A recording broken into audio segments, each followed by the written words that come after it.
क्या वाकई जंग शुरू है? बिल्कुल नहीं। हम लड़ाई को एस्केलेट नहीं करना चाहते। कन्वेंशनल वॉर होती है वो तब शुरू होती है जब किसी देश की आर्मी, नेवी, एयरफोर्स दुश्मन के इलाके पे ऑपरेशंस करते हैं। उन्होंने ये एक्सेप्ट तो कर लिया कि ताकत में हम भारत से कमज़ोर हैं, लेकिन हौसले हमारे सिपाहियों के 5 गुना ज़्यादा हैं भारत से। जो देश टेररिस्ट को एक स्ट्रैटेजिक हथियार की तरह इस्तेमाल करता है वो कोई प्रोफेशनल आर्मी थोड़ी है। थोड़ा अगर आप मुझे समझा पाएँ सर कि भारत की ताकत इस युद्ध में क्या क्या है? अगर सबसे बड़ी ताकत है भारत की तो भारत के सिपाही, भारत की हमारी जो मैन पावर है और उनका ये विश्वास कि पूरा उनका देश उनके पीछे। हमारा हर जवान, चाहे वो आर्मी, एयरफोर्स या नेवी का हो, वेल ट्रेन्ड और वेल मोटिवेटेड। ये जो 2025 चल रहा है सर, आप अगर सोशल मीडिया पर देखें तो ऐसे बहुत से लोग हैं जो इस फेवर में है कि जंग हो।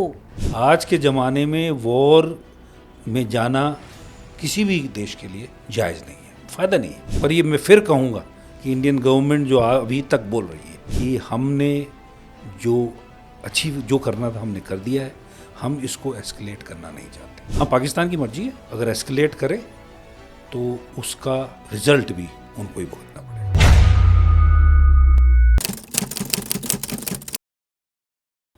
जय हिंद दोस्तों, अपनी कुर्सी की पेटी बांध लीजिए क्योंकि आप देखना शुरू कर चुके हैं take off with SKT. SKT यानी कि मैं शालिनी कपूर तिवारी। न्यूज़ चैनल आप जब भी खोलेंगे आज के समय में चारों तरफ आपको सायरन बजता हुआ सुनाई दे रहा है। चैनल्स ने यह ऐलान कर दिया है कि वॉर शुरू हो चुकी है। कई जगहों पर ब्लैकआउट की आपको खबरें दी गई, आपको ये नसीहत देनी शुरू की जा चुकी है कि वॉर जैसी सिचुएशन अब बन गई है, ऐसे में आपको क्या क्या करना है। क्या वाकई भारत पाक के बीच में जंग छिड़ चुकी है?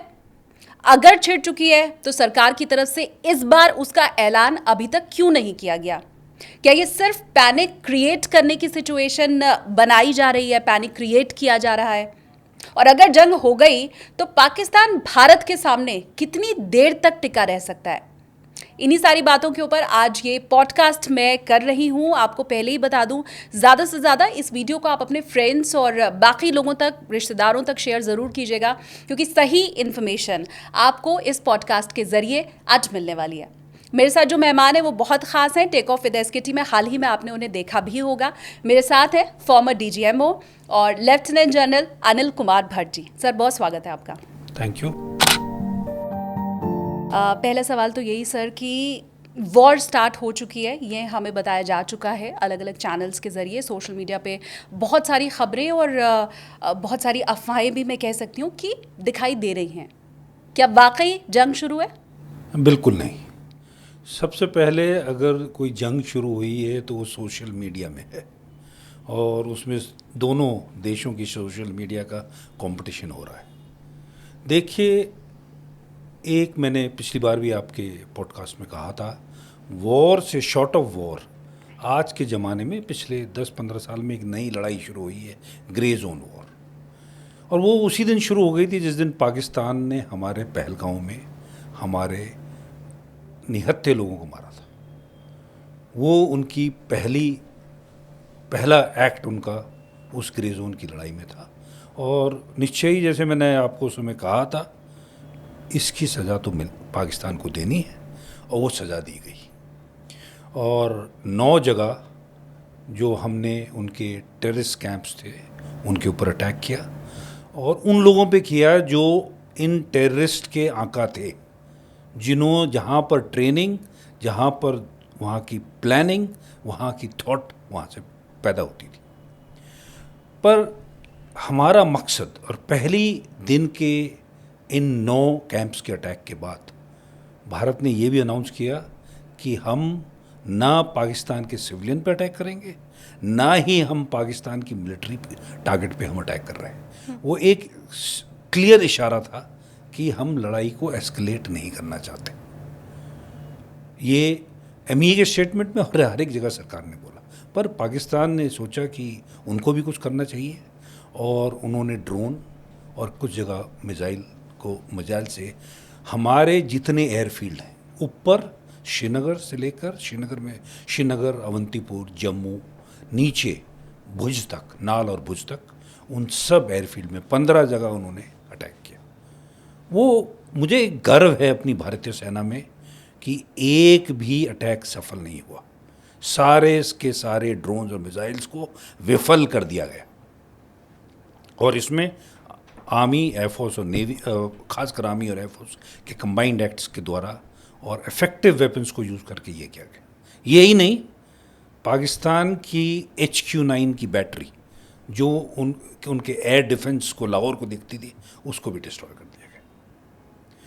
अगली रात आपको पता है कि पाकिस्तान ने फिर पैनिक क्रिएट करने की कोशिश की, जबकि उन्होंने जम्मू और कुछ पंजाब के और शहरों में बेसिकली, जो मेरे ज्ञान के हिसाब से तो यही क्या कहते हैं, ड्रोन से फायर किए, ड्रोन से अटैक किया, पर किसी से भी कोई नुकसान नहीं हुआ।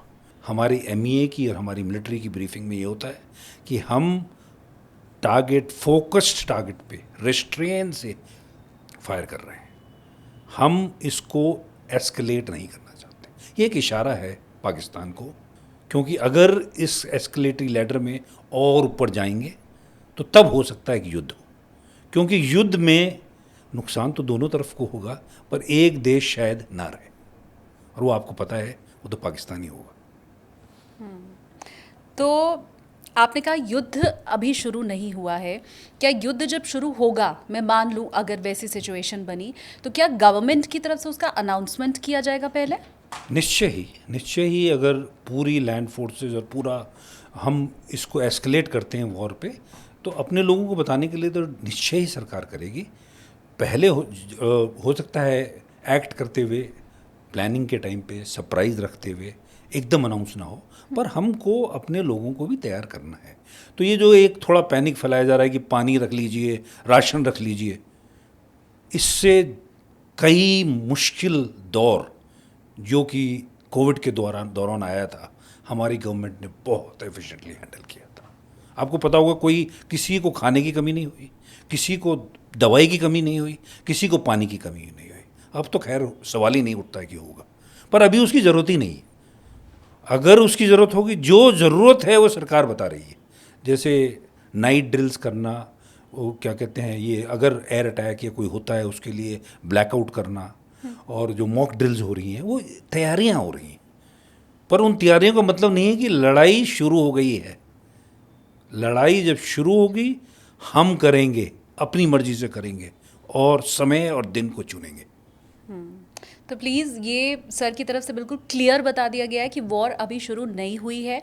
आप जो चैनल्स पे या सोशल मीडिया के थ्रू वीडियोस से ये जो सायरन की बजती हुई आवाज़ सुन रहे हैं, वो वॉर शुरू हो जाने का इशारा कभी नहीं होती है।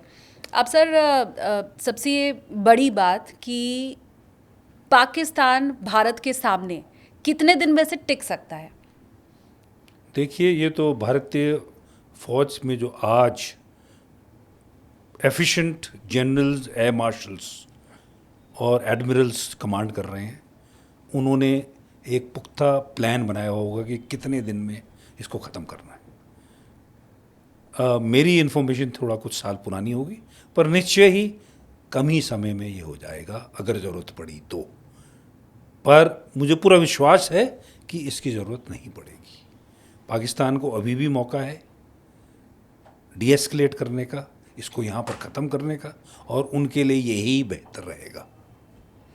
ऐसी सिचुएशन जब आती है, जैसे आपने सर बताया कि अभी लोगों को तैयार करने की ये कोशिश है, चाहे अगर फ्लैग मार्च हो रहा है या ब्लैकआउट करके लोगों को तैयार किया जा रहा है, ये तो आम जनता की तैयारी हुई। ऐसे वक्त में सेना में क्या चल रहा होता है, वहाँ क्या और कैसे तैयारी की जा रही है? सेना की तैयारियां हो रही होंगी, और मुझे एक्चुअली ऑपरेशनल प्लान्स में क्या हो रहा है मुझे ज्ञान नहीं है, पर जो बेसिक होता है, पहले मोबिलाइजेशन होता है, छुट्टियां बंद होती हैं, ट्रुप्स उन इलाके में जाते हैं जहां से उन्होंने ऑपरेट करना है, एम्यूनिशन की तैयारी होती है, मल्टीपल एक्टिविटीज़ होती हैं। मुझे विश्वास है कि उसमें से कुछ तो शुरू हो ही गई होंगी, क्योंकि तैयारी रखना तो बहुत ज़रूरी है, पर तैयारी का मतलब लड़ाई नहीं। जैसे पराक्रम के दौरान हम लोग मोबिलाइज हो गए थे, हम अपने अपने ऑपरेशनल एरिया में डिप्लॉय भी हो गए थे, पर उससे आगे नहीं बढ़ा। पर हाँ, कुछ कार्रवाइयाँ, कुछ एक्टिविटीज़ मुझे धीरे धीरे शुरू हो रही होंगी, पर अभी जो मुझे इंडिकेशन लग रहा है, लड़ाई अभी शुरू नहीं हुई है। लड़ाई शुरू होना किसे कहते हैं सर? वो क्या देखिए सिचुएशन देखिए होती है? वैसे तो मैं आपको एक डेफिनेशन से बोल रहा था कि ग्रे जोन की लड़ाई तो उस दिन शुरू हो गई थी जिसने उसने टेररिस्ट एक्ट किया। हाँ। अगर कहीं साइबर अटैक होता है, कहीं और चीज़ें होती हैं, तो ये सब ग्रे जोन की लड़ाइयाँ हैं। पर जो कन्वेंशनल वॉर होती है वो तब शुरू होती है जब किसी देश की आर्मी, नेवी, एयरफोर्स दुश्मन के इलाके पे ऑपरेशंस करते हैं। जिसका मतलब है कि हवाई जहाज़ों का अटैक, ज़मीन का अटैक, ज़मीनी तौर पे अटैक, और नेवी की शिप्स के दौरान भी ऑपरेशंस। मतलब तीनों सेनाएं जब एक साथ ऑपरेशन करेंगी तो हम उसे हाँ। वॉर मानेंगे। ये अभी जो चल रहा है ये शॉर्ट ऑफ वॉर है। जैसे मैंने कहा था, हमारे पास मल्टीपल ऑप्शंस हैं जिसमें हम पाकिस्तान तक ये मैसेज देना चाहते हैं कि जो उन्होंने टेररिस्ट एक्ट किया है उसके लिए जिसने किया है उसको सज़ा मिलेगी, और वही हमने किया। लेकिन ये अगर नाक का सवाल बन चुका है पाकिस्तान के भी, मुझे लगता है हर लड़ाई में ये ज़रूर सामने वाला देखता है कि आखिरी थप्पड़ कौन मारेगा, और इसीलिए वो लड़ाई बढ़ती चली जाती है।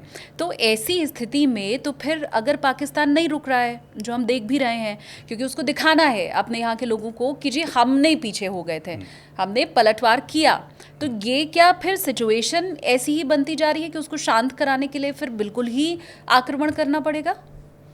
देखिए, अब वो देखना पड़ेगा। मतलब हालात इस समय सेंसिटिव हैं। ये चीज़ जो आप कह रहे हैं ये दोनों देशों के बीच में चल रही है। पाकिस्तान को भी फेस सेविंग के लिए, जैसे आप कह रहे हैं, कुछ ज़रूरत होगी। पर एक चीज़ इंडियन आर्मी को क्लियर है, इंडियन आर्म्ड फोर्सेस को क्लियर है, इंडियन गवर्नमेंट को क्लियर है कि हमने जो करना था हमने कर लिया है। इससे आगे हम तभी बढ़ाएंगे अगर पाकिस्तान की कोशिश होगी इसको बढ़ाने की, और अगर बढ़ाने की कोशिश होगी तो उसके लिए हम पूरी तरीके से तैयार हैं। ये लाहौर पर हमला, कराची पर हमला, देखिए सब आप देखिए, ये तो मतलब मैं ऑपरेशनल प्लान तो मुझे पता नहीं है। हाँ। पर जो इंडिकेट हो रहा है उसमें इसमें ड्रोन्स इस्तेमाल हुए हैं, ये मिसाइल्स इस्तेमाल हुई हैं। मिसाइल भी नहीं हुई, ज़्यादातर मेरे हिसाब से तो ड्रोन्स ही इस्तेमाल हुए। तो जो नॉन एस्केलेटरी लैडर में ये वो अभी हवाई जहाज़ एक दूसरे के पार नहीं जा रहे हैं, एक दूसरे की बड़ी मिसाइलें नहीं जा रही हैं। पर भारत की तरफ से ये कोशिश है कि जितना हमने कर दिया है, ये रिटेलिएशन में हुआ था और प्रीएम्प्टिव हुआ था। जो लाहौर में हुआ, जो वहाँ हुआ, इसलिए हुआ क्योंकि हमको उनके एक्शन पर रिएक्ट करना था और कुछ ऐसी चीज़ें करनी थी कि जो हमारे लोगों को नुकसान ना हो। पर वो लड़ाई तक ले जाने की हमारी कोशिश नहीं थी। हमने पहलगाम में ये देखा सर कि आप भले एक एरिया पे टारगेट करते हैं, लेकिन उसका असर कितना दूर तक होता है। वहाँ जो पर्यटक पहुँचा हुआ था वो पूरे भारत से पहुँचा हुआ था, इसलिए चीख पुकार भी पूरे भारत तक पहुँची है। तो क्या अभी की जो सिचुएशन है उसमें भी हम ये माने कि कोशिश यही है कि जहाँ ड्रोन गिरे या जहाँ मिसाइल गिरे वहाँ तक ही इसका इम्पैक्ट ना हो, पूरे देश में हो?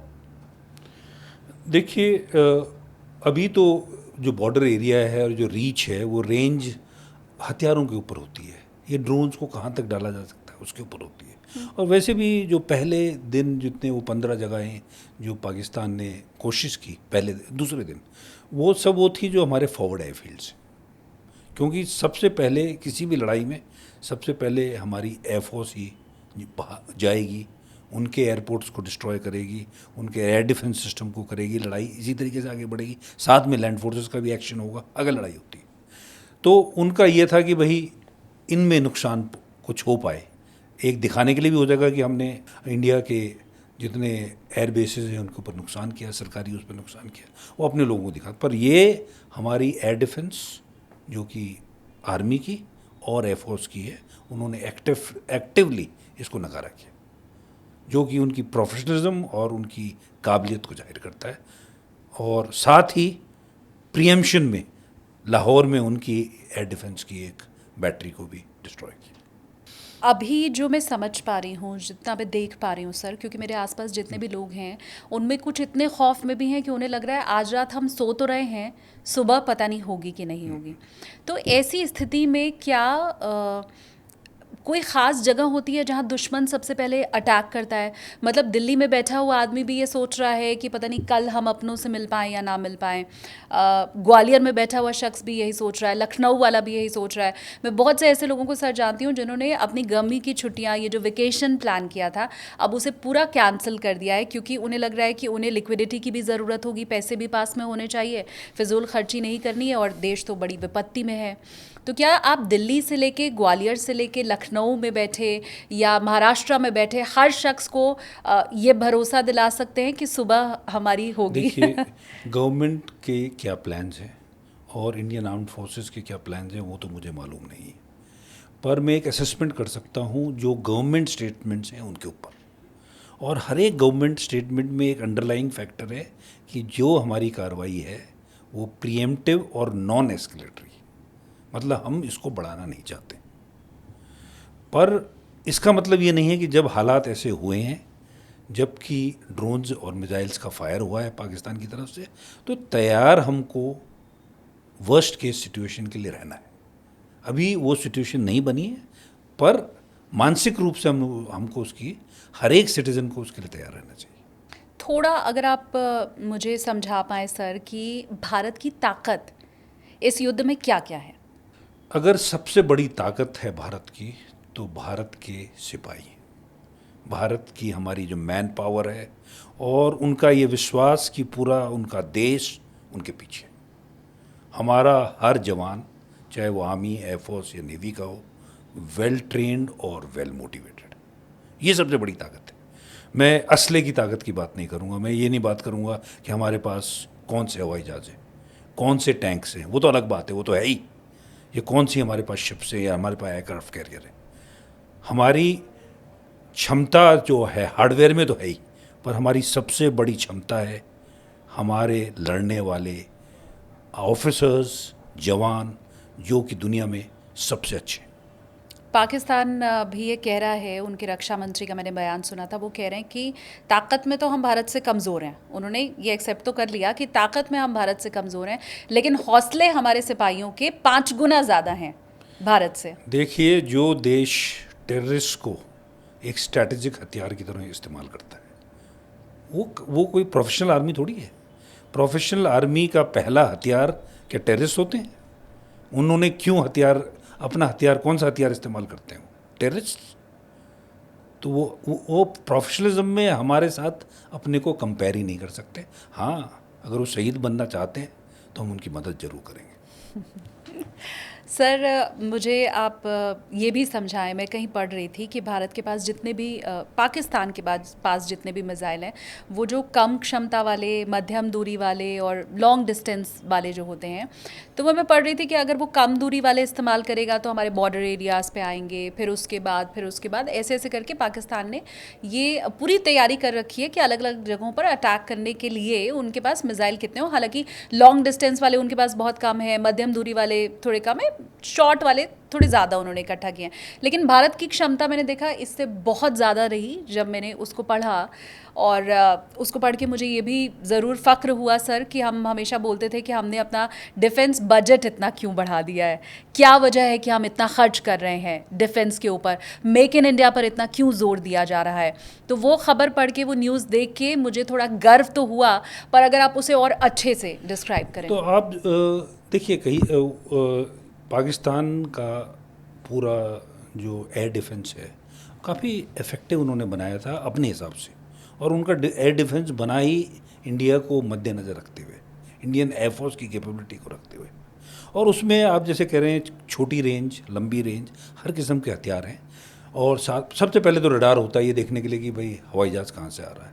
अवैक होता है, एक हवाई जहाज़ जो ऊपर होता है, रडार्स स्पेस में होते हैं, और वो भी देखते रहते हैं कि हमारी तरफ से, और हमारे अवैक्स उनके वो देखते रहते हैं कि भाई क्या है। सबसे पहले ये जानना ज़रूरी होता है कि दुश्मन कहाँ है, दूसरा होता है दुश्मन को न्यूट्रलाइज़ करना। तो उसके लिए पाकिस्तान ने एक बहुत इफ़ेक्टिव अपना एयर डिफेंस सिस्टम बना था, पर उसमें भी हमने ब्रीच तो कर ही दिया है लाहौर में अटैक करके। और क्षमताएँ जो प्रूव हुई हैं, वो उससे पता है आपको कि 15 जगह अटैक होने पर भी हमारी एयर डिफेंस ने, हमारी फोर्सेस ने उसको नकारा किया बिना किसी कैजुअलिटी के। पर खैर, लड़ाई तो ऐसी होती है, दोनों तरफ से हथियार हैं, नुकसान किसी भी साइड से हो सकता है, पर हमारे पास में आज के दिन में अच्छा असला है, अच्छी हमारी तैयारी है। ये अच्छा असलहा है आपने कहा सर, और मुझे ये मालूम है कि ऑल ओवर इंडिया हमारी सेना को इसकी तैयारी करनी है, ख़ासकर बॉर्डर एरियाज़ पे। ये कितना मुश्किल होता है एक जगह से दूसरी जगह तक वो असलहे ले जाना, वो सामान लेकर के जाना, और उनके ऊपर भी कितनी नज़र हमारे दुश्मनों की और पाकिस्तान की रहती है। पुलवामा हम पहले देख ही चुके हैं। तो वॉर जैसी सिचुएशन में ये कितना मुश्किल होता है जब एक साथ आपको वो पूरा सामान ले जाना है। यही तो प्रोफेशनल आर्मी पीस टाइम पे जब लड़ाई नहीं होती यही तो करती है, वो ट्रेन करती है कि कैसे मोबिलाइज करे, कैसे जल्दी से जल्दी अपने लॉन्च पैड्स पर पहुँचे, ये अपने ऑपरेशनल एरिया में पहुँचे, और हमने इसकी काफ़ी पुख्ता ट्रेनिंग हम हर समय होती रहती है। डिफ़िकल्ट और कॉम्प्लेक्स तो है, पर उसके लिए ही हम इफ़ेक्टिवली करने के लिए अपने को ट्रेन करते रहते हैं। उन लोगों को आप क्या कहेंगे, क्योंकि सर अभी सोशल मीडिया का ज़माना है और सबके हाथ में फ़ोन है, हर कोई फ़ोटोग्राफ़र वीडियोग्राफ़र बना हुआ है, और ये जो संवेदनशील चीज़ें होती हैं, जैसे मैंने आपको कहा कहाँ से सैनिक गुजर रहे हैं, कहाँ से वो साजो सामान जा रहा है, उसके वीडियोस भी लोग बना बना कर पोस्ट करते रहते हैं। तो आज के टाइम में, क्योंकि करगिल के समय ये मोबाइल फ़ोन नहीं हुआ करता था, ये मुझे लगता है हमारे पास भी ना सबके पास एक हथियार दे दिया गया है। तो ये हथियार जब हर सिविलियन के पास है, तो कैसे ये करगिल और 71 की जंग से अलग हो सकता है, और हम कहीं और परेशानी तो नहीं खड़ी कर देते? तो देखिए, बदलाव ये आया है। कारगिल से पहले जो लड़ाई होती थी उसमें आपको रेडियो से ही पता लगता था क्या हो रहा है, 24 घंटे बाद पता लगता था। उसके बाद कारगिल की लड़ाई पहली टीवी की लड़ाई हुई, जब अब टीवी में लोगों ने आर्टिलरी फायर देखा, एक्शन देखे वगैरह, और अब हो गई है मोबाइल की लड़ाई। और मोबाइल की लड़ाई में जैसे आप कह रहे हैं कि हर एक आदमी एक मोबाइल लेकर, अपॉर्चुनिटी भी है, जैसे कि यूक्रेन में हुआ है कि मोबाइल से वो अपने वेपन को डायरेक्ट करते रहे, पर ख़तरा भी ये है क्योंकि अगर कोई आदमी उसको इरिस्पॉन्सिबली इस्तेमाल करेगा तो अपनी खबर भी पता लगेगी। ये वो चीज़ है जो कि छोटे से देखने में ऐसे लगेगी बहुत बड़ी है। जैसे लोगों ने सबने जम्मू की में वो जो ड्रोन वेपन जा रहे थे उनकी फायर तो देखी, पर सबको लग रहा था कि पूरा शहर आग में है। ऐसा तो कुछ नहीं हुआ, सवेरे तो सब ठीक ठाक रहे। तो ये एक चैलेंज है जो कि पैनिक क्रिएट करने की सोशल मीडिया की एक एक नेगेटिविटी है।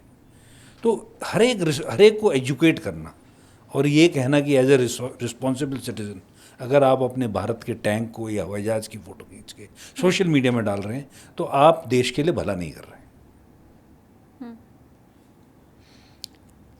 वॉर की सिचुएशन की हम बार बार बात कर रहे हैं सर, लेकिन मुझे लगता है जंग हम सिर्फ सुन पाते हैं कुछ किताबें पढ़ के या चंद लाइंस पढ़ के जितना महसूस कर पाते हैं। एक आर्मी ऑफिसर जंग में क्या देखता है और क्या समझता है जो हम एज अ सिविलियन कभी नहीं समझ सकते, वो फीलिंग, वो बातें जो एक आर्मी ऑफिसर या हमारा कोई भी जवान जो सरहद पर खड़ा है, ये इस जंग में शामिल है, वो क्या महसूस करता है? देखिए, ये एक प्रोफेशनल आर्मी और भारत की सेनाएं जो हैं प्रोफेशनल आर्मी आर्म्ड फोर्सेस हैं, उसमें एक बहुत अच्छी बात होती है कि आपको ट्रेन और मोटिवेट ऐसे किया जाता है कि आप इसी खतरे की स्थिति के लिए जूझने के लिए तैयार हैं। आप पैदा ही इसके लिए हुए हैं और आपको पता है कि आपके पूरे देश का विश्वास, आपके प्राइम मिनिस्टर से लेकर गांव में बैठे हुए एक छोटे आदमी का भी, सबका विश्वास ये है कि भारतीय सेना उनके लिए जान देने को तैयार है, उनके लिए कुछ भी करने को तैयार है। तो ये जो फेथ लोगों का हमारे ऊपर होता है, यही फेथ हमको अगर ज़रूरत पड़े तो गोली का सामना करने के लिए भी तैयार रखते हैं।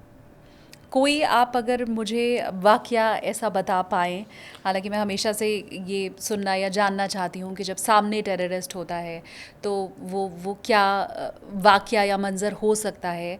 आपने डोकलाम के वक्त भी बहुत गंभीर सिचुएशन को देखा था, तो अगर आप उसमें कुछ शेयर हमारे साथ तो आपकी यादें। मैं तो वही शेयर करूँगा। एक बहुत बहादुर ऑफिसर हमारा हुआ था, मेजर बत्रा। कारगिल की लड़ाई में, और उनका आपने वीडियो भी देखा होगा, जिन्होंने बोला था ये दिल मांगे मोर। तो आपको इंडियन आर्मी ऑफिसर को जब विजुलाइज करना हो, एक यंग ऑफिसर को जो अपनी जान देने को तैयार है, तो आप कैप्टन विक्रम बत्रा को इमेजिन कीजिए। उससे बढ़िया एग्जाम्पल एक करेजियस वॉर हीरो का मैं शायद आपको और कोई नहीं दे सकता। आपकी उनसे बातचीत रही है? नहीं, मैं उनको खुद तो नहीं मिला हूँ, उनके यूनिट के साथ मैंने बहुत सर्विस की है। उनके जो सीईओ थे जनरल जोशी, कर्नल जोशी, वो मेरे बहुत अच्छे मित्र हैं, और उस यूनिट के साथ में मेरा काफ़ी वो रहा है। पर उनको मैं, विक्रम बत्रा को नहीं मिला हूँ, पर उनकी जो टीवी में और जो उनकी जो उनका जोश नज़र आता है, जो उनका ऑपरेशन में जाने के लिए और अपनी जान देने के लिए, सब कुछ देने के लिए तैयारी है, वो ही भारत के हर एक सैनिक में है। ये जो 2025 चल रहा है सर, आप अगर सोशल मीडिया पर देखें, ट्विटर पर देखें, इंस्टाग्राम पर देखें, तो ऐसे बहुत से लोग हैं जो इस फेवर में है कि जंग हो। मुझे नहीं लगता कि करगिल के समय या 71 के समय हमने कभी ये चाहा था। देखिए, वो मैं ज़रूर कहूँगा कि वॉर, और हमारे प्रधानमंत्री ने तो बोला ही जब यूक्रेन की लड़ाई हो, आज के ज़माने में वॉर में जाना किसी भी देश के लिए जायज़ नहीं है, फ़ायदा नहीं है। पर इसका मतलब ये नहीं है कि हम किसी को पहलगांव करने देंगे। तो ये war is not a war of choice, it is a war which is being imposed on us, because हमारा एडवर्सरी जो हम उसको मना कर रहे हैं, जो हम चाहते हैं वो ना करे, वो करने की कोशिश कर रहा है। तो कोई भी लॉजिकल पर्सन होगा, और आज के ज़माने में जैसे आप कह रहे हैं 2025 में लड़ाई नहीं जाना चाहेगा। पर इसका मतलब ये नहीं है कि हम वो करें कि आपने हमारे एक तरफ थप्पड़ मार दिया तो दूसरी तरफ थप्पड़ मार दिया। अगर आपने गलती की है तो आपको उसकी सज़ा देनी ही। पर ये मैं फिर कहूँगा कि इंडियन गवर्नमेंट जो अभी तक बोल रही है कि हमने जो करना था हमने कर दिया है, हम इसको एस्केलेट करना नहीं चाहते। हाँ, पाकिस्तान की मर्जी है, अगर एस्केलेट करे तो उसका रिजल्ट भी उनको ही भुगतना पड़ेगा। आपको पाकिस्तान की अभी तक की हरकतें या जितना आपने जंग देखी है, उनके जितने मंत्री हैं या असीम मुनीर के बयान हैं, वो देख के क्या अंदेशा लगता है कि क्या मंशा हो सकती है उनकी? एस्केलेट वाली है? ये तो मैं, क्योंकि जो कम्युनिकेशंस हो रहे होंगे, कुछ तो सोशल मीडिया से हो रहे हैं, कुछ और अलग अलग लेवल पे हो रहे होंगे, तो उसके क्लियर इंडिकेशंस तो नहीं हैं। पर अभी उनको समझ में नहीं आ रहा है कि क्या करना है।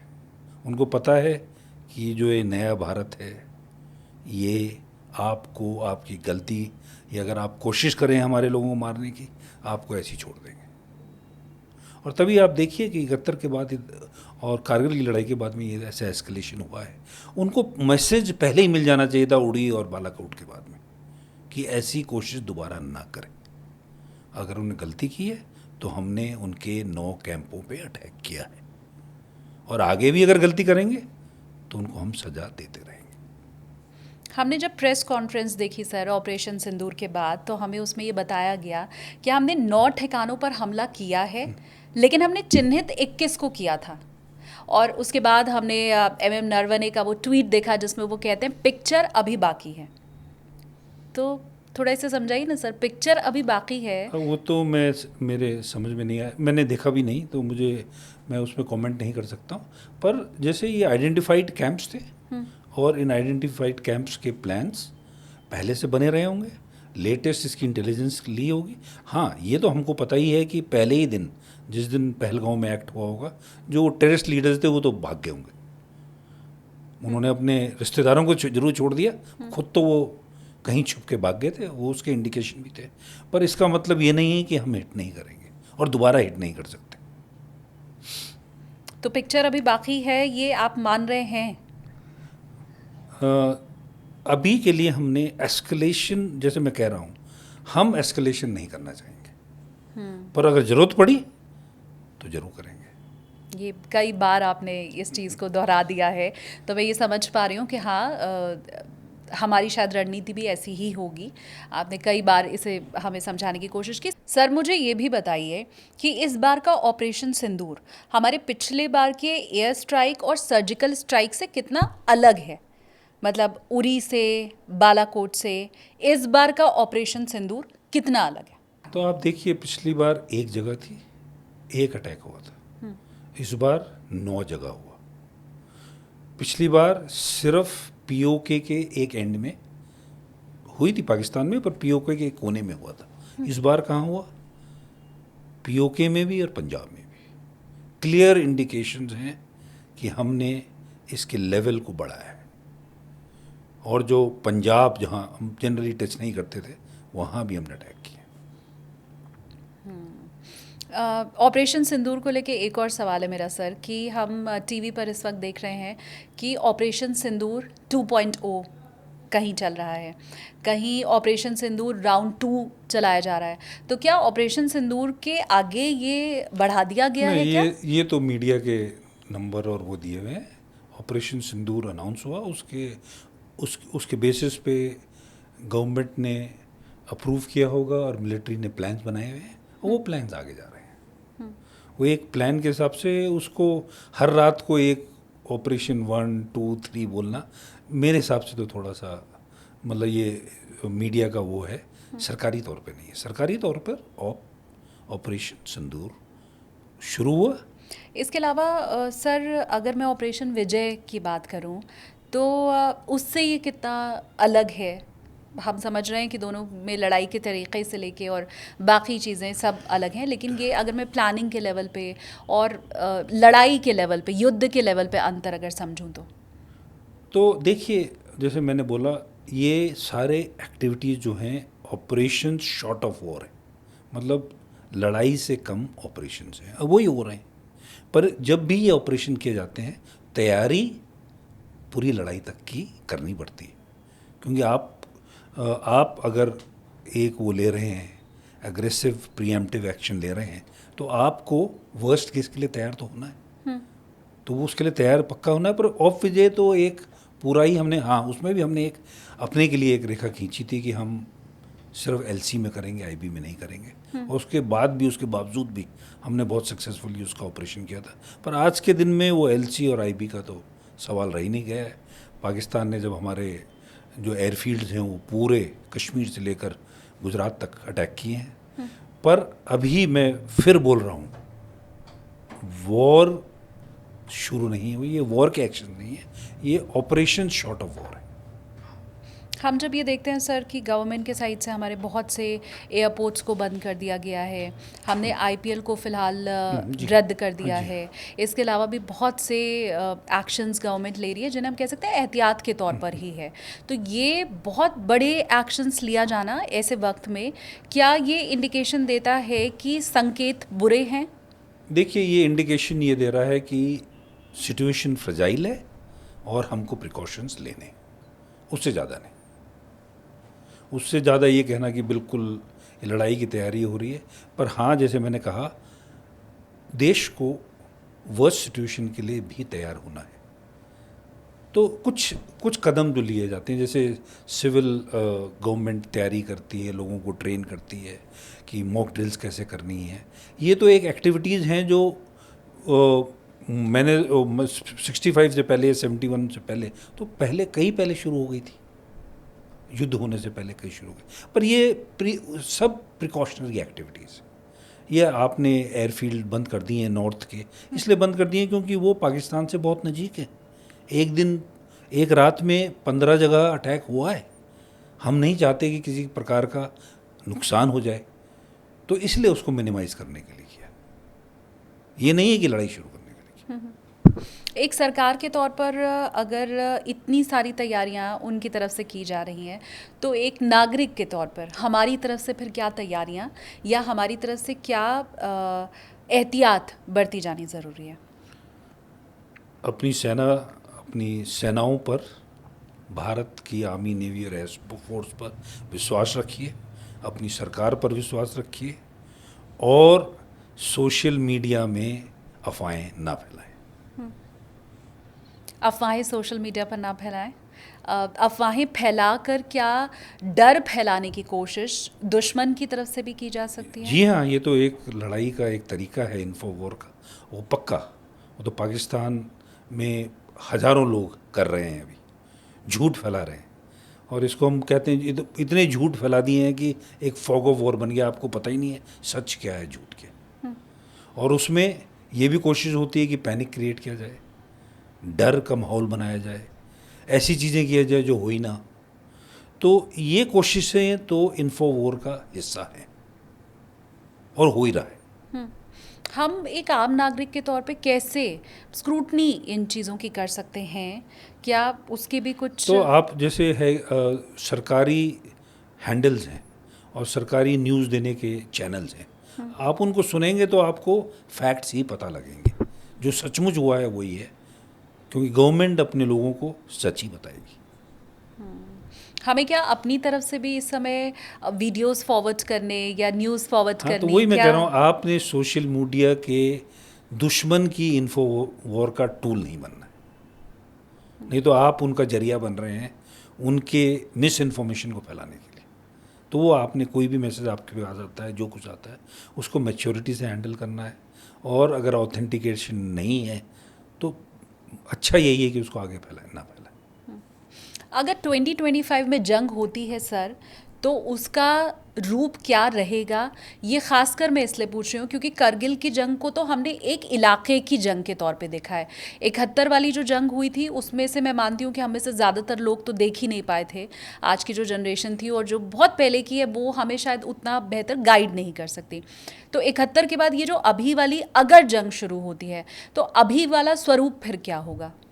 देखिए, मैं सिर्फ ये कहूँगा कि 71 के से अब तक हथियारों में बढ़ा हुआ है, हथियारों की डिस्ट्रक्टिव कैपेबिलिटी में बढ़ा हुआ है, अलग अलग नए हथियार आए हैं और दोनों देश के पास न्यूक्लियर कैपेबिलिटी भी है।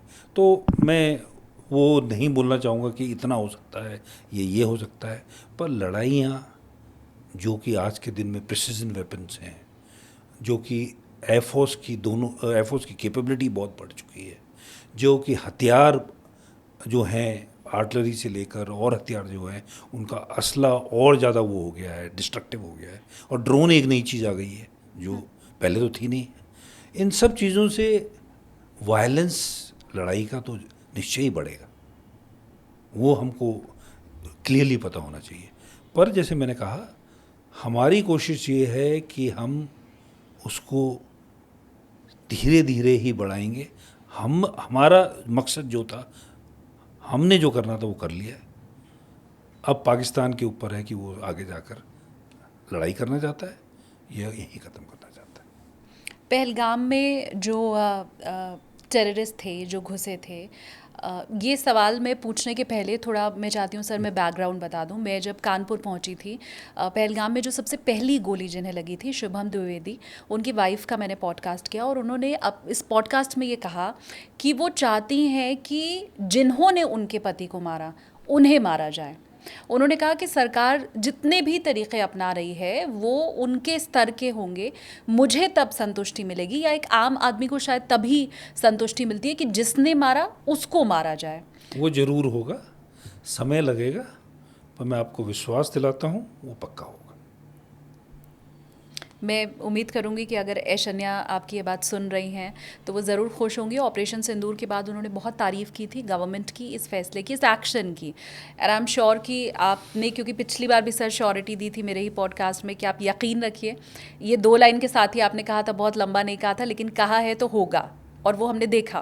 और इस बार भी आप कह रहे हैं कि वो होगा। पहलगाम में वो टेररिस्ट जो हैं वो, उनको हम ढूंढ कर ऊपर पहुँचाएंगे। सर पाकिस्तान के साथ कंपेयर मैंने बहुत कर लिया। मैंने पिछले पॉडकास्ट में भी आपसे ये पूछा था कि चाइना उसका मित्र है, और अभी तक की जितनी लड़ाइयाँ बीते 2-3 सालों में हमने देखी है उसमें 2 मित्र देश एक साथ खड़े हुए हैं। तो अगर मैं ये मानूं कि इस जंग में चाइना पाकिस्तान के साथ खड़ा होगा, और फिर मैं कंपैरिजन आपसे मांगूं कि sir India versus China versus Pakistan, तो फिर क्या तस्वीर होती है? देखिए, ये एक हाइपोथेटिकल एक मतलब चेस नहीं, डबल चेस है। और मैं सिर्फ इतना कहूँगा कि भारतीय सेना 2.5 फ्रंट की लड़ाई के लिए तैयार होती है, पर आज के हालात देखते हुए मैं नहीं सोच मेरे हिसाब से चाइना इसमें एक्टिवली नहीं इन्वॉल्व होगा। अच्छा। मेरा असेसमेंट है, मैं हो सकता है गलत हो, हाँ। पर अगर ऐसा हो तो हमारी तैयारियां इस बेसिस पे होती हैं कि हमारे दो एडवर्सरीज हमारे वेस्ट और नॉर्थ में। मैं इतना ही कहकर इसको यहीं आगे न कुछ कहना चाहूँगा। मैं थोड़ा अगर इंटरनेशनल रिलेशनशिप की बात भी आपसे करना चाहूँ, अमेरिका ने इसके बाद बोला कि टिट फॉर टैट हुआ है, तो अमेरिका का ये कहना, चाइना का अभी तक कंप्लीट इन्वॉल्वमेंट इसमें ना दिखाई देना, ये दो ही मुझे लगता है सबसे बड़ी और मजबूत कड़ी पाकिस्तान की रह सकते थे। तो इसे आप किस नज़रिए से देख रहे हैं, आपका स्टेक इस पे क्या है? तो निश्चय है कि किसी भी देश को, और जैसे कि जो पाकिस्तान के सपोर्टर भी हैं उनको ये कोई शक नहीं है कि गलती पाकिस्तान की थी। ये तभी तो हमारा, जैसे हमारे एक चीफ ने बोला कि जस्ट वेलम, मतलब हमारा जो कॉज है वो जस्ट, उसमें कोई शक नहीं। और पर आत्मनिर्भरता ही हर देश के लिए सबसे ज़रूरी है, और भारत आत्मनिर्भरता पे विश्वास करता है। एक शब्द बहुत हम सुनते हैं, मिलिट्री ऑपरेशन। युद्ध क्या है, वॉर क्या है, ये तो सबको मालूम है। वॉर जब छिड़ेगी तो उसका बाकायदा मुझे लगता है अनाउंसमेंट किया जाएगा, जैसे लास्ट टाइम भी हमने देखा था। तो मिलिट्री ऑपरेशन फिर क्या होता है? नहीं, देखिए वो तो अलग अलग कैटेगरी है। अगर आपने एयरफोर्स इस्तेमाल करके अटैक किया, आपने किसी छोटे इलाके में छोटे कुछ ट्रुप से अटैक किया, ये सब मिलिट्री ऑपरेशन करेंगे।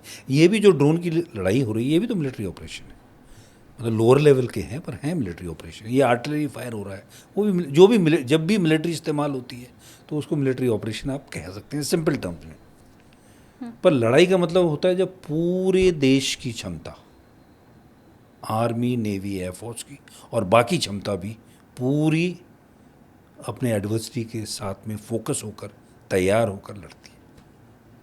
आपने अभी कहा सर कि मिलिट्री ऑपरेशन ही ये है, चाहे भले लोअर, तो वो मैंने आपको जो ग्रे जोन की लड़ाई बताई, हाँ, जिसमें कि एक आदमी की गोली चलने से ये और जो भी एक्टिविटीज़ हैं जो ग्रे जोन के, तो ये मिलिट्री ऑपरेशन उसको कहते हैं जिसमें मिलिट्री इन्वॉल्व होती है। नहीं, पर ये लोअर लेवल अगर है, हाँ, तो लोअर लेवल में फिर तो दोनों तरफ हाहाकार मचा हुआ है। पाकिस्तान में तो खास करके अगर आप इसको लोअर लेवल का मिलिट्री ऑपरेशन कह रहे हैं तो है तो मिलिट्री का ही। ड्रोन अगर फायर कर रहे हैं तो सिविलियन तो नहीं कर रहे हैं ना, दोनों तरफ से मिलिट्री कर रही है, तो एक लेवल का तो मिलिट्री ऑपरेशन है ही, पर ये वॉर नहीं।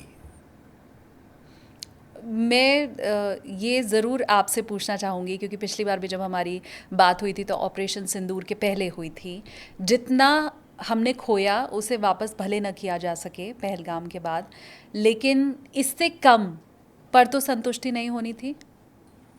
निश्चय ही नहीं, और उससे कम पे हमारी संतुष्टि भी नहीं हुई है।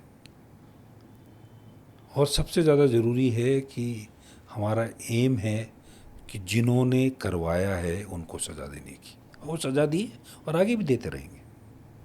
आपने लास्ट टाइम ये कहा था सर कि जब मैंने आकाओं वाली बात आपसे पूछी थी कि मोदी जी ने ये कहा है कि हम आकाओं तक पहुंचेंगे, और आपने उसका जवाब ये दिया था कि आका का मतलब हुआ वहाँ की सेना, क्योंकि उसी के इशारे पर सब कुछ हुआ है।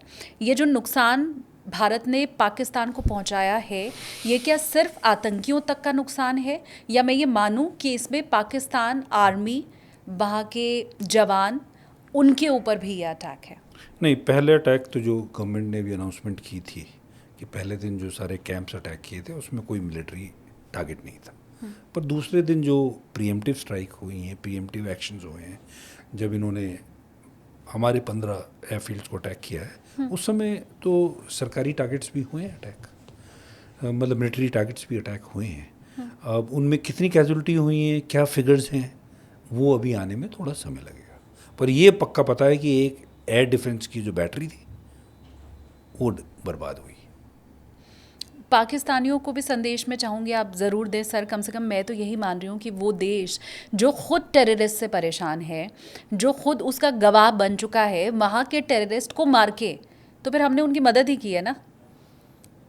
नहीं?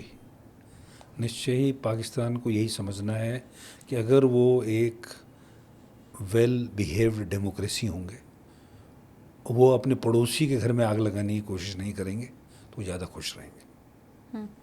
क्या इसमें भी अभी Pakistan good terrorism bad terrorism ढूंढ रहा है?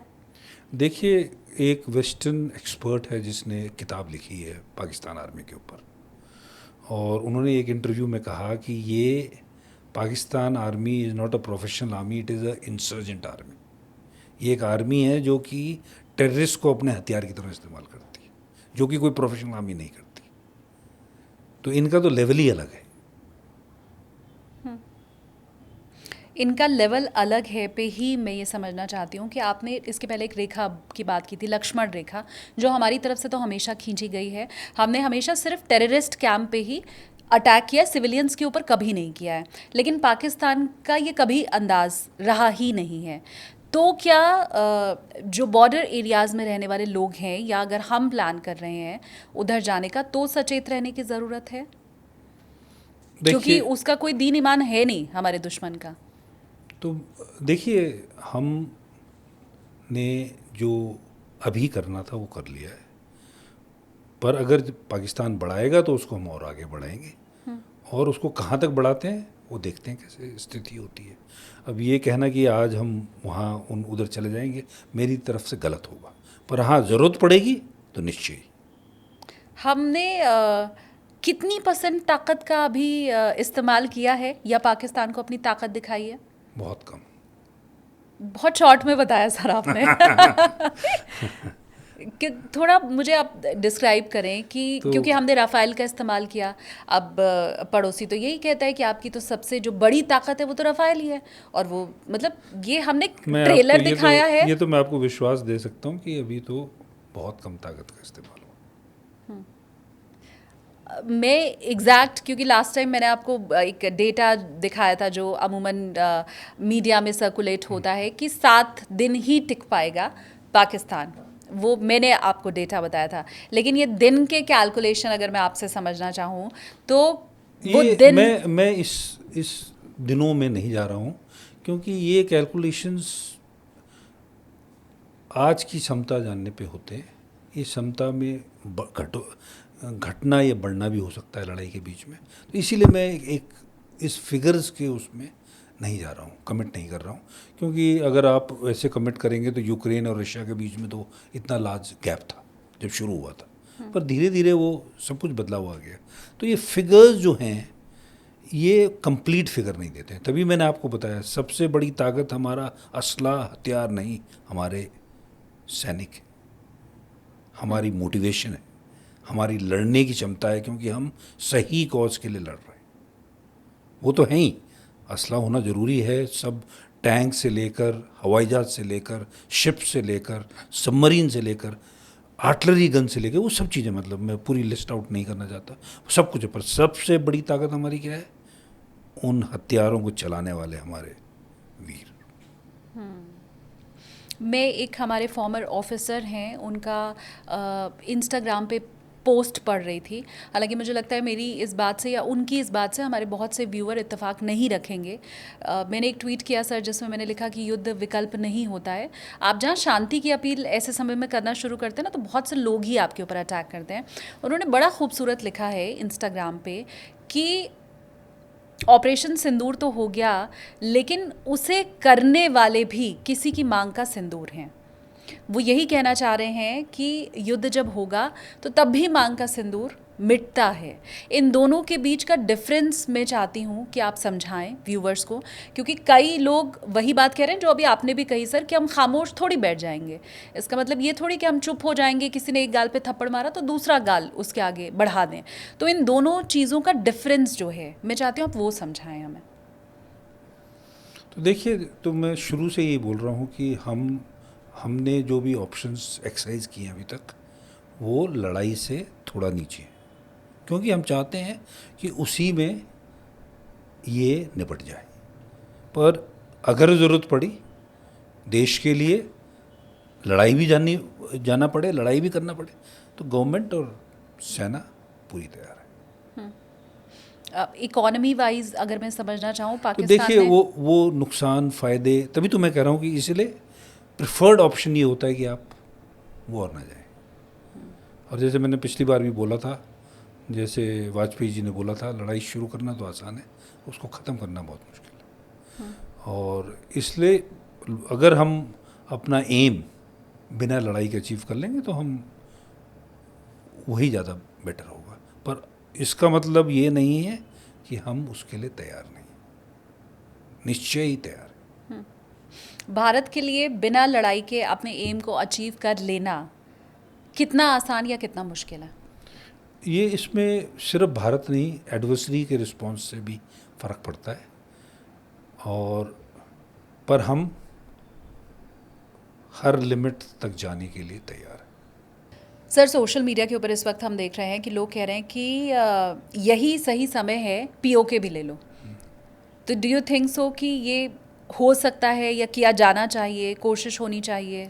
तो मैं आपके सवालों के दो जवाब दूंगा। एक, क्या ये हो सकता है, और दूसरा, ये क्या सही मौका है। पहली बात, मैं पूरे आपको इंटरव्यू में बता रहा हूँ कि इस बार पहलगाम होने के बाद में हमारी सरकार ने रिस्पॉन्सेस प्लान किए और उन रिस्पॉन्सेस के हिसाब से एक्शन हो रहे हैं।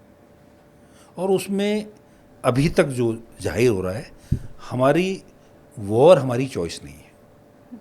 पर अगर वॉर हुई और अगर गवर्नमेंट ने ये भी डिसाइड किया कि हमको पूरा पीओके भी लेना है, तो ज़रूर भारतीय सेनाएं उसके लिए तैयार हैं। इसके पहले के युद्ध में हमने देखा है सर कि पाकिस्तान वो मुल्क है जो अपने सैनिकों की लाश तक नहीं लेता है। अब जबकि 2025 है और हर चीज़ ऑन कैमरा रिकॉर्ड हो रही है, तो भी क्या पाकिस्तान के पास वो तरीक़ा बचता है मुकरने का, या इस बार वो बदलेगा, लाशें लेगा अपने सैनिकों की? देखिए, उस देश को, अपने लोगों के लिए, अपने सिपाहियों के लिए, किसी के लिए कोई दर्द नहीं है। वो जाहिर हुआ था जब कारगिल में उनकी लाशों को हमने दफनाया, या हमने उनको बड़ी इज्जत, मतलब उनको दफनाया गया था, हमने किया था।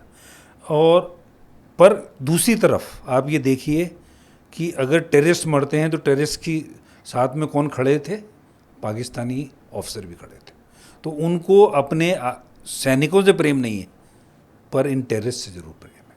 वो तो अजीब ही देश है। पर आप जैसे कह रही हैं कि सोशल मीडिया के ग्लेयर में अगर अब पाकिस्तान की कैजुअलिटीज़ होती हैं तो वो उसको डिनाई करेगा। अभी तक की जो ऑपरेशन शॉर्ट ऑफ वॉर हो रहे हैं, निश्चय ही वो डिनाई करेगा। पर जब पूरी वॉर होगी तो हो ही नहीं सकता कि वो डिनाई कर पाएगा, क्योंकि उसका वॉल्यूम, उसका सब कुछ इतना बढ़ जाएगा कि वो नहीं कर पाएगा।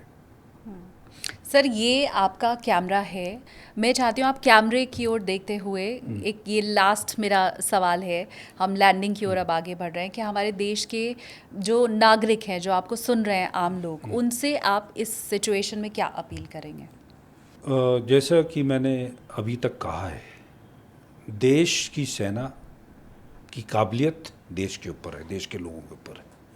आप लोगों ने हमेशा भारतीय सेनाओं पर विश्वास किया है।